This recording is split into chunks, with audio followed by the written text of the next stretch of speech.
আপনার মাথার চুলের পেছনে এ যাবৎকাল কত টাকা খরচ হয়েছে? সে উত্তর যাই হোক, নেইমারের বছরে শুধু চুলের পেছনেই খরচ যায় ৩৩ লক্ষ টাকারও বেশি। এই পরিমাণটা শুধু নিয়মিত হিসেবের বিভিন্ন স্টাইলে সাজাতে তা মাঝে মাঝে দাঁড়ায় কোটিতেও। এছাড়াও কোটি কোটি টাকার গাড়ি, বিভিন্ন দেশে বিলাসবহুল বাড়ি, আর হাতে দারুণ দারুণ সব ঘড়ি তো আছে। ডাকনামে শুধু প্রিন্স নয়, নেইমি জীবন যাপনও করেন রাজকুমারের মতোই। সবুজ গালিজায় চোখ ধাঁধানো পারফরমেন্সের জন্যই শুধু নয়, ব্রাজিলিয়ান সুপারস্টার নেইমারের ভক্তদের কাছে পরিচিত আরও নানা কারণে। তার চোখ ধাঁধানো হেয়ার স্টাইল থেকে শুরু করে বিলাসবহুল জীবনযাপন সবই আলোচনার কেন্দ্রবিন্দুতে। ফুটবলের বাইরেও তার জীবন যেন এক চলন্ত রাজপ্রাসাদ। নেইমারের সবচেয়ে আলোচিত শখগুলোর একটি তার চুল। 2018 বিশ্বকাপে সোনালী মুলেট কাটা হোক কিংবা বার্সেলোনায় খেলার সময়ের সেই টাইট ফ্রো, সব কিছুতেই ছিল নতুনত্বের ছাপ। তবে শুধু স্টাইল নয়, এই চুলের পেছনে খরচও চমক জাগানিয়া।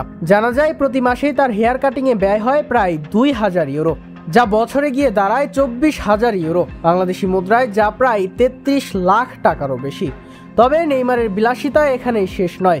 তার গ্যারেজ যেন একটি সুপারকার শোরুম। 45 লাখ ডলারের এই গাড়ির সংগ্রহে রয়েছে Lamborghini Veneno, Aston Martin Vulcan, Maserati MC12, McLaren 570S, Porsche Panamera Turbo, Audi R8, Spyder ও একাধিক মার্সিডিজ AMG। প্রতিটি গাড়ি বিলাসের এক একটি নিদর্শন। নেইমার বহু দেশে সম্পত্তির মালিক।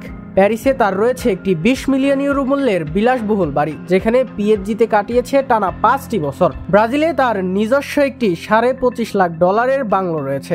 এছাড়া যুক্তরাষ্ট্রের বিখ্যাত হিলসে তার একটি বিশাল অ্যাসেট রয়েছে, যেটি ভাড়া নিতে হলে প্রতি রাতেই গুনতে হয় $10,000। বিলাসের তালিকায় আরো রয়েছে ঘড়ির প্রতি তার দুর্বলতা। একেবারে তিনি $1,80,000 ঘড়ি কিনে আলোচনায় এসেছিলেন। পরে গাগা মিলানো ব্র্যান্ডের সঙ্গে নেইমারের নিজস্ব লিমিটেড এডিশনের ঘড়ির লাইন চালু হয়। PSG-তে যোগ দেওয়ার সময় পরা সেই ঘড়ির দাম ছিল $2,245। নেইমার কেবল মাঠে জাদু দেখান না, মাঠের বাইরেও তার জীবনযাপন যেন এক পরিপূর্ণ রাজকীয়তা।